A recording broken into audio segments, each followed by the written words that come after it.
이라고 하는 제목으로 하나님 말씀 증거하겠습니다. 믿음으로 사는 삶 시리즈 17번째 시간입니다. 오늘 이 히브리서 9장 1절부터 5절까지의 말씀은 구약 시대에 출애굽 당시 이스라엘 백성들이 광야에서 지었던 성막에 대해서 지금 기록되고 있습니다. 우리가 이번 주, 다음 주, 그 다음 주 세 주에 걸쳐서 이 성막에 대해서 같이 말씀의 은혜를 나누기를 원합니다. 성막은 성경 전체의 분량에서 약 50장 분량이 할애되어 있는 내용입니다. 그러니까 창세기 한 권이 1장부터 50장까지의 분량인데 그만큼의 분량만큼이 성막에 대해서 기록되어 있습니다. 그렇게 많은 성경이 기록되어 있다는 것은 그 성막을 통해서 하나님이 우리에게 주시고자 하는 분명한 메시지가 있다. 또 그 메시지가 보통의 메시지가 아니라 매우 중요한 메시지이다 하는 것을 우리가 알 수 있습니다. 또 한 가지, 이 성막을 지으면서 들어갔던 비용들입니다. 금이 3톤, 은이 5톤, 또 동이 4톤, 거기에 각종 보석이 들어가서 지금 우리의 가치로 따지면 약 10조 원 이상이 되는 금액이 이 성막을 짓는데 사용이 되었습니다. 뿐만 아니라 이 성막을 짓도록 하나님께서 설계도를 가르쳐 주시는데 하나님께서 모세에게 시내산에서 이 설계도를 어떻게 지어라 라고 가르쳐 주시는데 그 가르쳐 주시는 기간이 40일 동안 가르쳐 주십니다. 하나님께서 6일 동안 천지 만물을 만드셨는데 성막 하나를 짓도록 가르쳐 주시는데 40일에 하나님의 시간을 할애했다 하는 것을 우리가 알 수 있습니다. 이 막대한 비용과 또 그 시간과 성경에 나와 있는 분량들을 통해서 왜 이렇게 성막을 하나님이 짓는 일에 관심을 가졌느냐, 이유는 성막을 다 짓고 나서 출애굽기 40장에 보면 성막이 완공되었을 때 하나님의 영광이 그 가운데 임하고 구름기둥 불기둥이 그 자리에 임하여서 그래서 그 구름기둥 불기둥이 이스라엘 백성들을 광야에서 인도하였다라고 말씀합니다. 뿐만 아니라 이 성막의 지성소가 되는 그 지성소의 증거하기 위해서 하나님이 말씀하셔서 이스라엘 백성들이 해야 될 것, 가야 될 것, 할 일들을 가르쳐 주셨다 하는 것입니다. 광야 같은 이 세상 속에 하나님이 임재하셔서 동행하시고 또 인도하시고 우리의 해야 될 것, 가야 될 것들을 분명하게 가르쳐 주는 것, 이것이 바로 성도의 축복의 삶입니다. 이 축복의 삶을 살도록 하기 위해서 우리의 삶의 모든 것을 막대한 지원을 하여서 성막을 짓도록 하는 것, 이것이 바로 하나님의 뜻이었음을 알 수 있습니다. 사랑하는 성도 여러분, 우리 신앙생활에 가장 가치 있는 일이라면 하나님이 내 안에 임재할 수 있도록 또 하나님이 나를 인도할 수 있도록 하나님의 성막이 완성되어 지어가는 것, 이것이 바로 가장 신앙생활을 균형 잡히게 가치 있게 하는 것입니다. 자, 어떻게 하면 하나님의 성막을 우리가 짓는 인생을 살 수 있을까? 우리가 여러 가지 차원에서도 볼 수 있지만, 그래서 지상 성전을 짓자, 마음 성전을 짓자, 또 하늘 성전을 짓자, 이런 여러 가지 차원에서도 볼 수 있지만 사실은 우리 몸을 보면서 성막 짓는 삶에 대해서 깨달을 수 있습니다. 우리의 몸이 사실은 성막과 동일한 구조로 구성되어 있다는 것을 알 수 있습니다. 성경은 우리의 몸에 대해서 이렇게 말씀하는데 데살로니가전서 5장 23절에 보면 평강의 하나님이 친히 너희를 온전히 거룩하게 하시고 또 너희의 온 영과 혼과 몸이 우리 주 예수 그리스도께서 강림하실 때 흠없게 보존되기를 원하노라. 하나님은 우리 사람을 지으실 때 세 가지로 구분해서 지으셨는데 영, 혼, 몸, 이렇게 세 구분으로 우리를 구분해서 지어주셨다 하는 것입니다. 그러니까 사람은 누구든지 영과 혼과 몸이 있도록 구성되어 있습니다. 근데 이 영과 혼과 몸이라고 하는 구조를 놓고 보면 사실은 성막과 동일한 구조의 모습인 것을 우리가 알 수 있습니다. 한번 그림을 한번 띄워주시겠습니까? 성막 그림을. 성막 그림. 예. 이 성막 그림을 보면 전체 25m, 50m의 성막입니다. 전체 25m, 50m. 지금 우리 교회 성전이 25m, 50m의 크기로 지금 구성되어 있는데요. 이 안에 나머지가 성막의 뜰, 성전의 뜰이고 이 안에 5m, 15m의 성소로 구성되어 있습니다. 지금 저기 보면 가운데 천막처럼 구성되어 있는 게 이게 바로 5m, 15m인데 이 5m, 15m의 성막 안에는 3분의 1을 끊어서 휘장을 내리고 그리고 지성소와 성소로 구분됩니다. 이 지성소는 5m, 5m짜리의 지성소고요. 그 다음에 5m, 10m짜리의 성소가 있고 이 전체를 지금 천막으로 둘러서 창도 없이 보이지가 않도록 되어 있고 나머지는 성전의 성막의 뜰로 지금 되어 있는 그 모습이 바로 성막의 모습입니다. 이 성막의 모습을 보면 보이지 않는, 밖에서 봤을 때 보이지 않는 성소와 지성소가 있고 밖에서 봤을 때 보이는 성막의 뜰이 있습니다. 우리 몸이 똑같습니다. 우리가요, 밖에서 보면 보이지 않는 영과 혼이 있고요, 밖에서부터 보면 다른 사람이 볼 수 있는 우리의 몸이라고 하는 것이 구성되어 있습니다.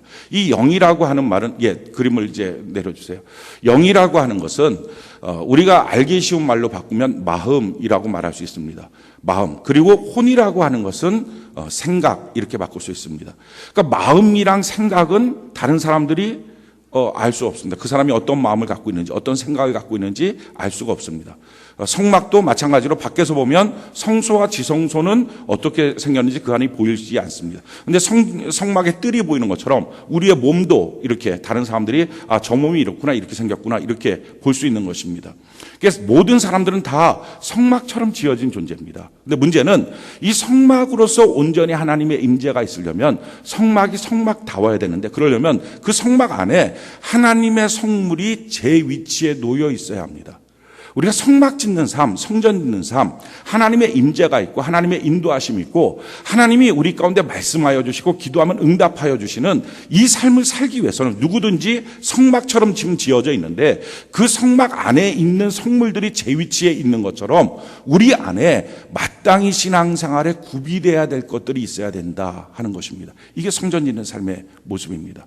자, 그러면 오늘 우리가 첫 시간에 이 마음, 영, 그러니까 이 지성소 안에 있어야 될 것들에 대해서 우리가 좀 말씀을 통해서 다루게 되고, 다음 주에는 혼, 생각, 성소 안에 있어야 될 것, 그리고 그 다음 주에는 우리 몸에 대해서 어떤 것들이 있어야 되는지, 그래야 균형 잡힌 성도의 삶을 살 수 있는지에 대해서 우리가 말씀의 은혜를 나누게 될 것입니다. 오늘 먼저 이 지성소 안에, 그러니까 우리로 말하면 영, 마음 안에 뭐가 있어야 되느냐, 이 마음 안에 있어야 될 것이 바로 증거의 법궤입니다. 이게 있어야 된다는 거예요. 이 증거의 법궤에 대해서 성경은 이렇게 말씀하는데, 출애굽기 25장 10절로 11절에 보면 그 모습을 이렇게 말합니다. 그들은 조각목으로 궤를 짜되 길이는 2규빗 반, 너비는 1규빗 반, 높이는 1규빗 반이 되게 하고, 너는 순금으로 그것을 싸되 그 안팎을 싸고 위쪽 가장자리로 돌아가며 금태를 두르고. 그러니까 이 증거궤라고 하는 것은 조각목, 그 광야에서 보면 아카시아 나무인데 아주 강력한 재질의 나무입니다. 이 조각목으로 궤를 짜는데, 궤의 크기는 길이가 2규빗 반, 그러니까 125cm, 1m 25cm, 그리고 높이가 75cm, 1규빗 반, 또 너비가 75cm, 이렇게 되는 이 사각형, 직사각형의 상자를 만들고, 이 상자를 갖고 안과 밖을 금으로 싸고 그 위를 뚜껑, 금뚜껑으로 덮고 그 금뚜껑이 그룹 천사의 모습으로 되어 있는 것, 이게 바로 증거궤의 모습입니다. 그러니까 5m 되는 지성소 안에 이렇게 1m 25cm 정도 되는 아주 조그마한 상자 하나 있는 것, 이게 성소의 모습입니다. 자, 그림을 띄어서 한번 우리 내용을 한번 볼까요?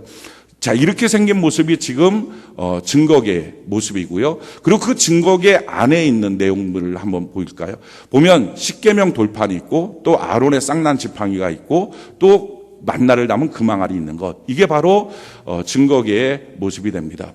근데 이 증거궤의 왜 용도가 뭐냐? 성경은 이 증거궤의 용도를 이렇게 설명합니다. 출애굽기 25장 21절로 22절에 보면 속죄소를 궤 위에 얹고, 이 궤라고 하는 것은 증거궤, 네모 반듯하게 만든 이 증거궤 위에 속죄소라고 하는 금으로 만든 뚜껑입니다. 이 뚜껑을 얹고, 그리고 내가 내게 줄 증거판을 그 궤 안에 두고, 그리고 아론의 쌍난 지팡이와 또 만나를 담은 금항아리를 그 궤 안에 넣고, 그리고 나서 이렇게 말씀합니다. 거기서 내가 너와 만나고 속죄소 위 곧 증거궤 위에 있는 두 그룹 사이에서 내가 이스라엘 자손을 위하여 내게 명령할 모든 일을 내게 이르리라.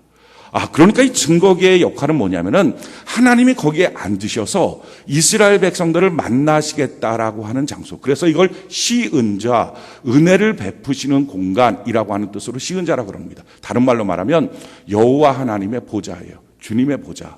이게 증거궤예요. 우리 마음에 뭐가 있어야 되느냐? 하나님의 보좌, 주님의 보좌가 있어야 됩니다. 이게 증거궤라는 거예요. 우리가 예수 믿고 구원받는다라고 하는 말을 다른 말로 바꾸면 예수님을 영접했다, 이렇게 말합니다. 내 마음에 예수님을 영접했어요. 근데 문제는 내 마음에 예수님을 영접하고 난 다음에 그 예수님이 앉아서 나를 다스리시고 통치하시고 나에게 말씀하시고 인도하셔야 되는데, 그렇게 할 수 있는 보좌가 준비되어 있느냐. 이게 균형 잡힌 성도의 모습이다. 성경이 이렇게 말하는 것입니다. 그래서 오늘 예배를 통해서 우리가 예수 믿고 구원받고 난 후에 과연 내 마음에 이 보좌가 준비되어 있느냐. 만약에 준비되어 있지 않으면 오늘 이 보좌를 준비하는, 이 증거계를 준비하는 이런 성막을 짓는, 성소를 짓는 그런 신앙생활이 되기를 바랍니다. 먼저요, 우리가 예수님을 내 마음에 모시는 것, 성경은 이렇게 표현합니다. 요한복음 1장 12절에 영접하는 자 곧 그 이름을 믿는 자들에게는 하나님의 자녀가 되는 권세를 주셨으니, 예수님을 내 마음에 모시는 것을 영접한다 이렇게 표현해요. 내 마음의 문을 열고 예수님을 모셔드리는 거예요. 자, 영접하는 것, 어떻게 하면 영접이 되느냐, 다른 말로 바꾸면 어떻게 하면 구원을 받느냐. 요한복음 3장 16절에 하나님이 세상을 이처럼 사랑하사 독생자를 주셨으니 이는 그를 믿는 자마다 멸망하지 않고 영생을 얻게 하려 하십니다. 믿으면 되는구나, 예수님을 믿으면 영접하는 거구나, 이렇게 설명합니다. 근데 이 믿는다는 행위에 대해서 더 구체적으로 이렇게 말씀하는 거죠. 로마서 10장 10절에 보면 사람이 마음으로 믿어 의에 이르고 입술로 시인하여 구원에 이르느니라. 이 믿는다는 것을 더 구체적으로 사람이 마음으로 믿어 예수님이 나의 죄 때문에 죽으셨습니다. 그리고 이제는 내가 예수님이 나의 죄를 위해서 죽으셨다, 3일 만에 부활하셨습니다. 그 살아계신 예수님 나의 주인입니다, 나의 구세주입니다, 이렇게 마음으로 믿고, 그리고 입술로 시인하는 거예요. 예수님 나의 구세주, 예수님 나의 주인, 예수님이 십자가에서 나의 모든 죄를 다 짊어지시고 죽으셨습니다. 나 대신 죽으신 것입니다. 나 때문에 죽으신 것입니다. 이 믿음에 고백하는 것, 입술로 고백하면 그 사람이 지금 구원을 받는다라는 것입니다. 자, 이 내용에 대해서 더 확증시켜 주시는 것이 마가복음 16장의 말씀입니다. 마가복음 16장 16절에 믿고 침례를 받는 사람은 구원을 얻을 것이요 믿지 않는 사람은 정죄를 받으리라. 그러니까 이게 무슨 말씀이냐면은, 우리가 입술로 고백해 예수님 내 구주, 예수님 내 주님, 내가 이제 예수님 믿고 살겠습니다 고백을 하는데, 시간이 지나면서 어느 순간에 정말 예수님 계시나? 똑같은 입술 갖고 부인하고 어떤 때는 시인했다가 왔다 갔다 할 수 있어요. 그럼 구원이 상실되느냐? 우리가 이렇게 헷갈릴까 봐 하나님께서 너가 입술로 고백하고 난 다음에 주의 몸된 교회 안에서 침례를 받으면, 침례는 바뀌어질 수 없으니까 침례를 받으면 구원을 받는 것이다 라고 성경은 말씀합니다. 또 한 가지 더 놀라운 사실은요, 이 침례받는 순간에 자기가 알든지 모르든지 간에 성령의 임재가 있다라고 성경은 기록합니다. 사도행전 2장 38절에 베드로가 이르되 너희가 회개하여 각각 예수 그리스도의 이름으로 침례를 받고 죄사함을 받으라. 그리하면 성령의 선물을 받으리니, 이 성령의 선물이라고 하는 말은 다시 해석하는데 성령이라고 또한 표현하고 있습니다. 그러니까 예수 믿고 구원받는 것, 성령 받는 것, 믿고 침례받으면, 예수님을 믿고 입술로 시인하면 그렇게 받는다 하는 것입니다. 참 쉬운 것입니다. 그러니까 복잡한 게 아니고 너무 간단하고 쉬운 것이 구원받는 것입니다. 성령 받는 것도 아주 간단하고 쉽습니다. 자, 문제는 그 다음이에요. 구원받고 내가 예수님을 내 마음에 모셨어요. 그 다음에 과연 그 예수님이 거할 수 있는 보좌가 있느냐 없느냐 하는 거예요. 그래서 어떤 사람들은 예수 믿고 구원받았는데, 예수 믿고 침례를 받았는데 그 뒤로 신앙이 흔들리는 사람이 있어요. 그 뒤로 신앙이 요동치는 사람들이 있어요. 은혜가 점점 소멸되는 사람이 있어요. 이유가 뭐냐? 예수 믿고 내 마음에 예수님을 초청했는데 초청하신 예수님이 거할 보좌가 없는 거예요. 왕으로 오신 그분이 앉으실 자리가 없는 거예요. 미국의 한 교회에서 예배를 드리는데 한 흑인이 들어왔다 그래요. 근데 이 흑인이 굉장히 살이 찐 흑인이에요. 우리나라 사람들도 살찌면 굉장히 좀 거대한데, 근데 미국 사람들 살찐 거에 비하면 우리나라 사람들은 다 날씬한 겁니다. 미국 사람들이 살찌면 진짜 뚱뚱하거든요. 문을 부시고 나가야 돼요. 어마어마하게 뚱뚱한데, 그 어마어마하게 뚱뚱한 그 사람이 예배 시간에 들어온 거예요. 들어와서 이렇게 자리를 한 번씩 보더니 나가더래요. 그 안내하는 집사님이 뛰어나간 거예요. 왜 그러시냐, 왜 나가시냐고. 그 흑인은 말이, 제가 예배 드리러 왔는데 보니까 의자들을 보니까 제가 앉을 만한 의자가 아닌데요, 제가 앉으면 다 부서질 것 같아요. 너무 약해요. 이렇게 말했다는 거예요. 예수님이 내 마음에 오셨다고요. 믿고 침례를 받으면 누구든지 예수님이 오신다고요. 그게 영접이에요. 그리고 나서 그 오시는 예수님, 성령 하나님이 우리 가운데 함께 하신다고요. 이건 부인할 수 없는 성경적 사건입니다. 문제는 그 예수님을 내 마음의 보좌를 준비해서 그 보좌에 앉으셔서 나를 다스려 달라고, 나에게 말씀해 달라고, 내게 인도해 달라고, 내 삶과 동행해 달라고 하는 사람이 있는가 하면 그 보좌가 없어서 예수님이 그냥 코너에 있는 거예요. 여전히 자기가 주인 되는 거예요. 자기 감정이 주인인 거예요. 자기 생각대로 사는 거예요. 이렇게 해서 예수를 믿었으나 안 믿은 것과 똑같은 모습의 삶의 모습을 사는 경우들이 있다는 거예요. 중요한 것은요, 예수 믿고 우리가 예수님을 내 마음에 초청했으면 그분이 거할 수 있는 보좌를 만드는 것, 이게 증거예요. 자, 그럼 이 증거계가 어떻게 구성되어 있는 것이냐 하는 거예요. 이 조각목으로 나무를 짜고 금으로 앞뒤를 다 둘러놨죠. 그리고 그 안에 담겨 있는 것이 세 가지가 있어요. 만나를 담은 금항아리가 있어요. 또 아론의 쌍난 지팡이가 있어요. 십계명 돌판 시내산에서 받은 것, 그것이 담겨져 있는 것, 이게 바로 증거계입니다. 자, 만나를 담은 금항아리, 이게 영적으로 무슨 의미가 있느냐? 이스라엘 백성들에게 하나님이 하늘에서부터 40년 동안 만나를 주셨어요. 이 만나로 이스라엘 백성들이 먹고 살았습니다. 근데 이 만나에 대한 반응이 어땠느냐? 맨 처음 만나가 오니까 아침마다 만나가 있으니까 그 만나를 먹으면서 너무 기뻐한 거예요. 그 성경에 보면 출애굽기 16장 31절에 이스라엘 족속이 그 이름을 만나라 하였으며 가시 같고 희고 맛은 꿀 섞은 과자 같았더라. 이스라엘 백성들의 표현이, 야, 이게 꿀 섞인 과자 같다, 너무 맛있다. 하나님께서 이렇게 날마다 이 음식을 주시는구나. 우리가 노동하지 않아도, 우리가 농사 짓지 않아도 하나님께서 하늘에서부터 이 먹고 살 것을 주시는구나. 너무 감사했어요. 근데 오늘도 만나 먹었어요. 또 오늘 저녁도 만나 먹었어요. 내일도 만나 먹을 거예요. 이렇게 일주일도 만나 먹고 한 달도 만나 먹고 만나로 삼시세끼를 계속 먹는 거예요. 그러다 보니까 이 만나가 이스라엘 백성들이 점점 지겨워졌어요. 그냥 그저 그러한 음식처럼 느껴진 거예요. 그래서 이런 반응이 나옵니다. 민수기 11장 5절로 6절에 보면 우리가 애굽에 있을 때는 값없이 생선과 오이와 참외와 부추와 파와 마늘들을 먹은 것이 생각나거늘 이제는 우리의 기력이 다하여 이 만나 외에는 보이는 것이 아무것도 없도다 하니. 너무 귀한 만나였는데, 하나님이 친히 주신 음식이었는데, 그래서 너무 감사했는데 시간이 지나니까 그게 그냥 당연한 것처럼 여겨졌어요. 그냥 늘상 있는 것처럼 여겨졌어요. 그래서 슬슬 불평이 나왔어요. 다른 것 없냐? 더 괜찮은 것 없냐? 이런 말들이 나오기 시작했어요. 거기서 한 걸음 더 나가서 이게 1, 2년이 아니고 40년을 먹었다니까요. 40년을 먹으니까 점점 지겨워진 거예요. 맨날 그것처럼 여겨진 거예요. 그래서 이렇게 표현을 합니다. 이스라엘 백성들이 민수기 21장 5절에 보면 백성이 하나님과 모세를 향하여 원망하되 어찌하여 우리를 애굽에서 인도하여 내 이 광야에서 죽게 하는가? 이곳에는 먹을 것도 없고 물도 없도다. 우리 마음이 이 하찮은 음식을 싫어하노라 하며, 지금 만나를 향해서 이렇게 이 하찮은 음식이라고 말해요. 만나, 이건 한마디로 말하면요, 하나님이 주신 축복인데 시간이 지나면서 원망으로 바뀐 것, 이게 만나예요. 하나님이 우리에게 주신 남편, 아내가 있어요. 서로 너무 좋아서 죽고 못 살아서 만난 거예요. 당신밖에 없다고, 당신 때문에 나는 산다고 이렇게 만난 거예요. 그래서 만났고 결혼했는데, 그래서 그냥 집에 가기 싫으니까 둘이서 같이 살려고 결혼한 거잖아요. 근데 이렇게 결혼을 했는데 그 다음에 시간이 지나면서 맨날 똑같은 여자라고, 그러다가 나중에 가서는 이 하찮은 여자, 하찮은 남자, 너 때문에 못 살겠다고, 너 때문에 살겠다고 행복하다고 말하는 사람이 너 때문에 못 살겠다고 말하는 것, 이게 만나예요. 하나님이 주신 축복인데 축복이 어느 날 원망으로 바뀐 거. 사업장을 주셨어요. 너무 감사했어요. 너무 기뻤어요. 하나님 나한테 이런 사업장 주셨습니까? 근데 시간이 지나면서 사업장에서 물질도 들어오는데 그 물질을 너무 당연한 것처럼 여겨져요. 그래갖고 점점점 아무것도 아닌 것처럼. 그러다가 사업장에 어떤 문제와 고비만 생기면 하나님을 향해서 원망해요. 왜 이렇게 하냐고. 자녀를 주셨어요. 처음에 이 자녀 안 생긴다고 하나님께 그렇게 기도했어요. 기도하다가 자녀 주시고 너무 감사했는데 시간이 지나면서 이 자녀 때문에 힘들다고, 어렵다고, 흔들린다고, 심지어는 이 자녀 때문에 신앙도 흔들린다고, 예배 잘 못 드리겠다고 투덜거리는 사람들이 생기기 시작했어요. 이게 만나예요. 만나는, 한마디로 말하면 하나님이 주신 축복인데 이 축복에 대한 개념이 바뀌어지는 거예요. 원망과 불평으로 바뀌어진 것. 이것이 우리의 삶입니다. 또 한 가지, 아론의 쌍난 지팡이가 있어요.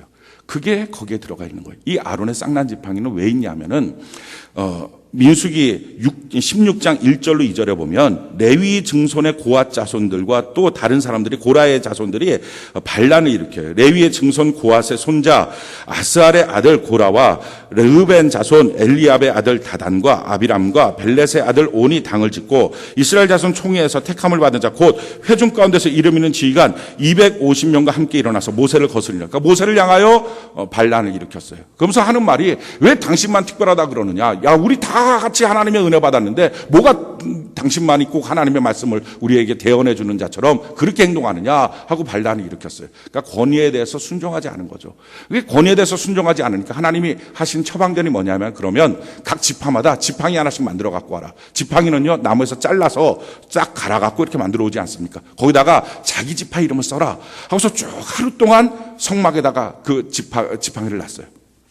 그러니까 그 다음 날에 보니까 나머지 지팡이는 그냥 지팡인데 아론의 지팡이만 생명이 있어 싹이 나고 꽃이 나고 열매가 맺은 거예요. 이스라엘 백성들한테 보여주면서 봐라, 하나님이 선택한 자가 바로 이 아론이다. 그러니 하나님의 권위가 여기 있으니까 너희 마음대로 함부로 그렇게 권위에 대해서 도전하지 마라. 그래서 앞으로는 권위에 대해서 도전함으로 너희의 인생이 무너지는 일이 없도록 해야 된다 하고 가르쳐 주신 것이 증표가 바로 아론의 쌍난 지팡이에요.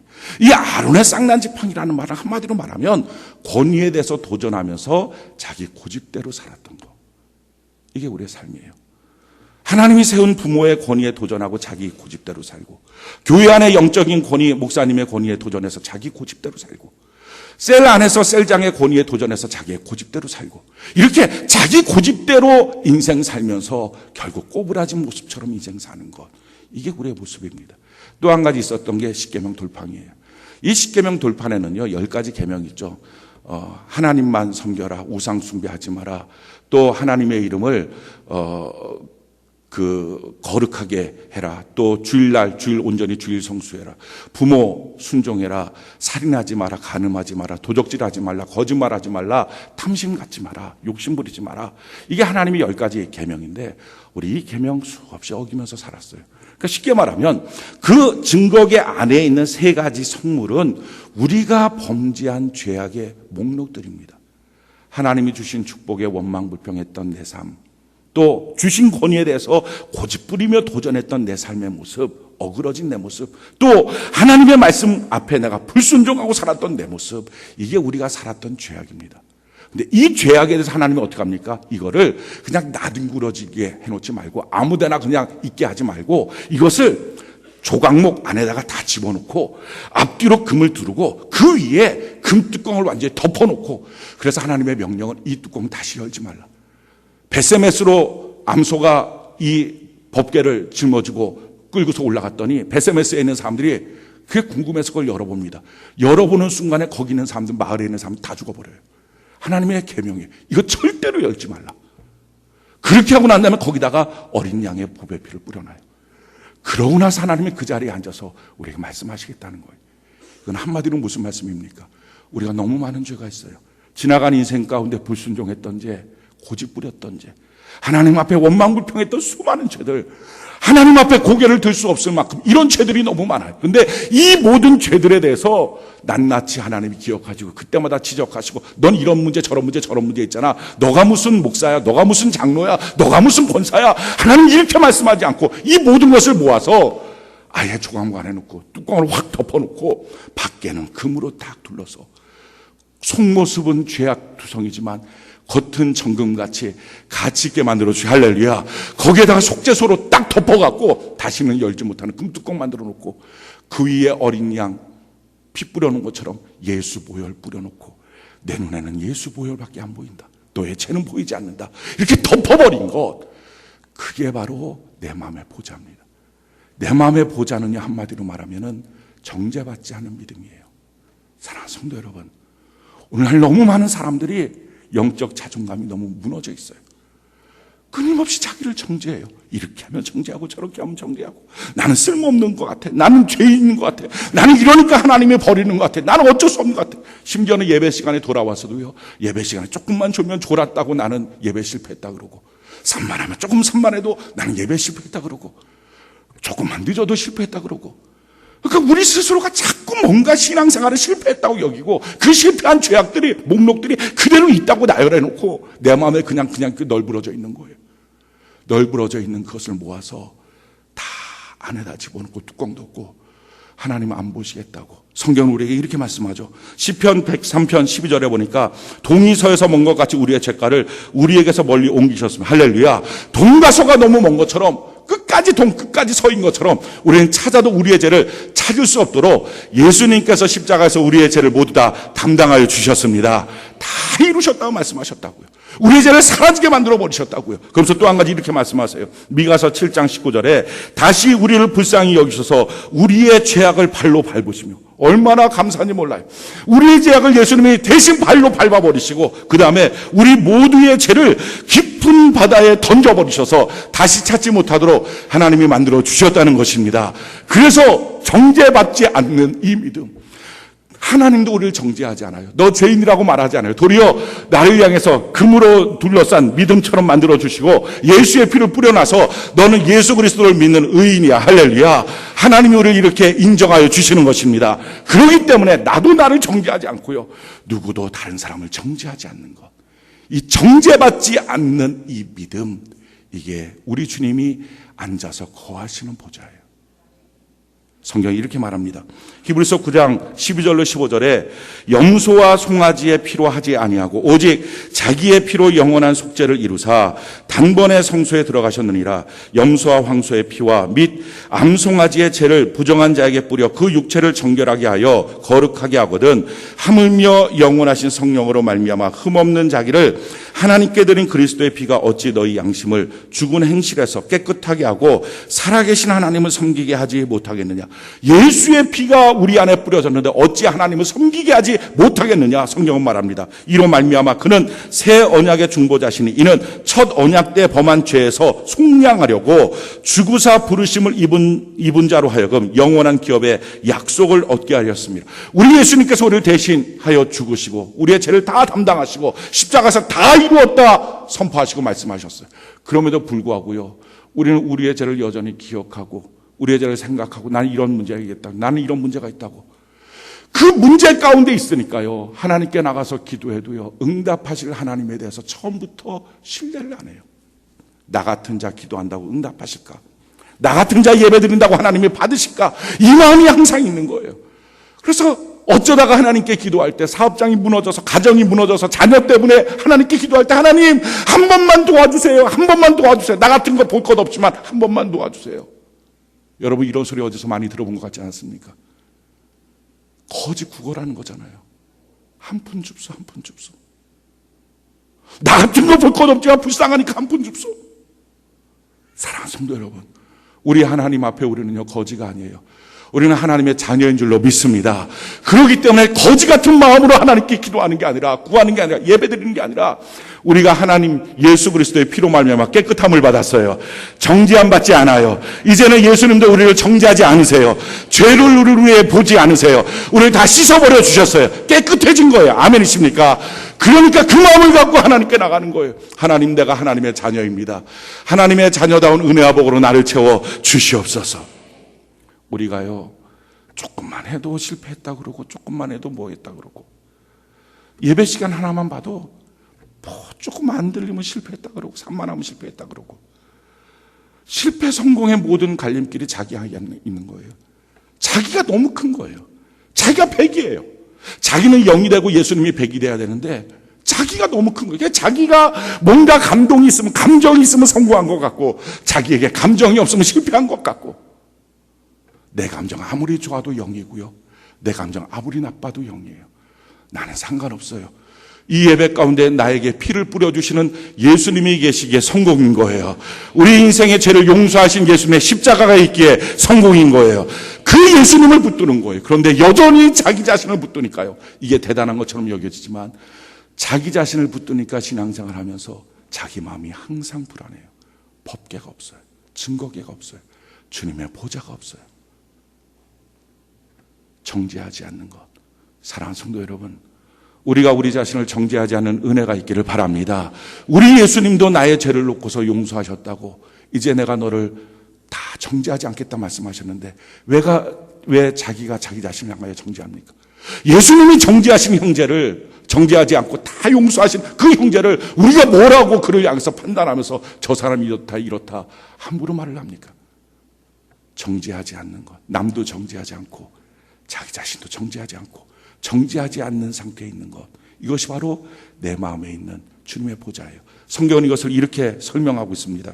로마서 8장 1절로 2절에 그러므로 이제 그리스도 예수 안에 있는 자에게는 결코 정죄함이 없나니, 예수 그리스도 안에 있으면 결코 정죄함이 없다. 이 정죄함이 없는 삶의 모습을 성경은 이는 그리스도 예수 안에 있는 생명의 성령의 법이 죄와 사망의 법에서 너를 해방하였습니다.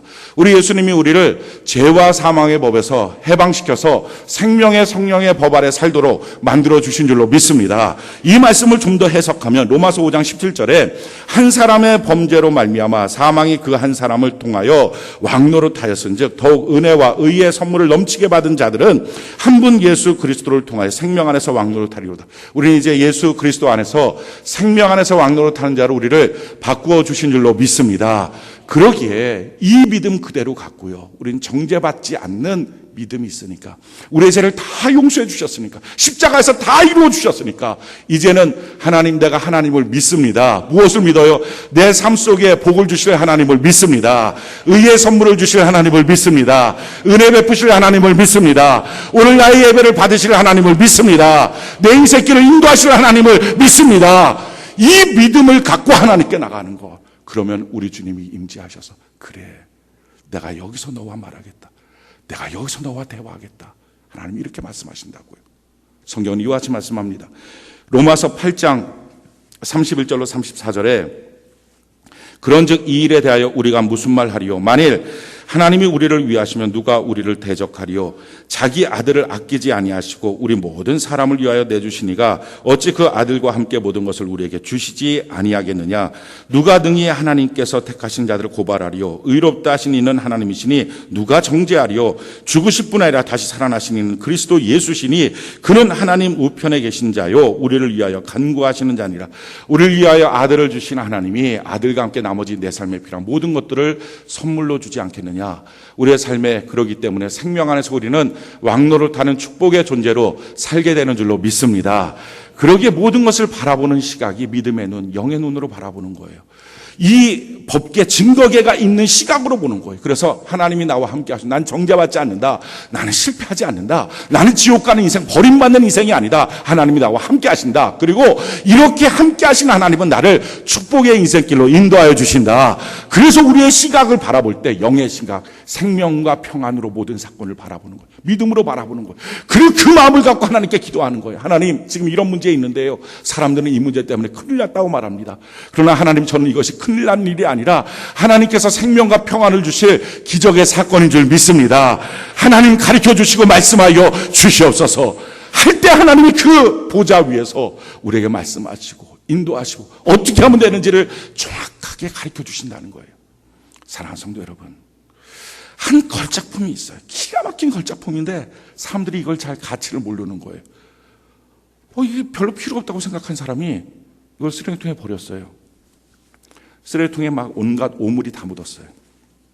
어느 날 그 쓰레기통을 지나가던 이 볼 수 있는 눈을 가진 기가 막힌 미술가가 그걸 딱 본 거예요. 야, 이 작품을 막 피카소, 렘브란트, 이런 작품이 거기 쓰레기통에 있는 거예요. 이게 막 수십억 되는 이런 작품을, 깜짝 놀라서 그걸 그 쓰레기통에서 끄집어냈어요. 그러고 난 다음에 막 오물을 닦았어요. 오물을 왜 닦았어요? 더러워서 1번, 2번, 가치가 있어서. 우리가 회개할 때요, 이런 마음을 가지고 내가 더러워서 회개한다고. 우리가 하나님께 나갈 때 내가 더러워서 하나님이 나를 버린다고 말해요. 아니에요. 우리가 회개해야 됩니다. 죄와 악이 있을 때마다 회개해야 돼요. 예배 시간에 산만하고 졸고 막 그럴 때는 회개하고 쫓아내야 돼요. 그렇게 만들고는 악한 마귀를 쫓아내야 돼요. 이유는 그렇게 해서 우리가 실패한 게 아니라 우리가 얼마나 가치가 있는데 그런 오물이 묻어있게 만드는 것, 가치가 용납하지 못하기 때문에 닦아내는 거예요. 할렐루야. 그래서 예수의 이름으로 그렇게 만드는 더러운 귀신, 꼬다리 잡고서 우리를 허물려고 하는 더러운 귀신을 예수의 이름으로 쫓아내버리고, 가치 있는 우리가 선반에 딱 걸려있어서 많은 사람의 박수, 괄체를 받는 것처럼 우리의 모습이 이런 모습이라고요. 우리의 모습은요, 가치 있는 모습이에요. 얼마큼 예수님이 우리를 위해서 대신 십자가에 죽으셨고, 죽으신 그분, 그 가치 때문에 우리가 살면서도 하나님의 선물을 받게 되는 가치 있는 존재인 줄로 믿습니다. 그러기에 자기 자신을 향하여 정죄하지 마십시오. 지난 한 주간 혹시 불평하고 원망한 것들이 있습니까? 지난 한 주간 혹시 여러분들이 고집 부리고 내 마음대로 살았던 것, 그런데 사실은 부모 속색이고 또 다른 사람 권위에 대해서 도전하고 속삭였던 것, 마음이 묵직한 게 있습니까? 또 하나님의 말씀 계명 어기고 내 정욕대로 살았던 거 있습니까? 이것 때문에 주눅 눌려 있습니까? 오늘 이 시간에 나는 죄투성이지만 예수님은 죄투성이 나를 조각목 안에 이 죄를 다 담아서 뚜껑을 꽉 덮어서 예수의 보혈피를 뿌려주시고 다시 보지 못하도록 만들어주시면서 우리 예수님이 이렇게 말씀하신다고요. 다 용서했다. 할렐루야. 다 이루었다. 그러니 이제는 그 마음을 갖고 이 위에 주님 임재해달라고, 날 다스려달라고, 나에게 말씀해달라고. 내가 더 이상 이제는 죄로 말미암아 정죄함을 받는 게 아니라 하나님의 자녀로서 생명 안에 왕노로 타는 자로 살겠다고, 하나님 나의 인생길에 주의 복을 내려달라고 믿음으로 전진하는 은혜가 있기를 예수님 이름으로 축원합니다.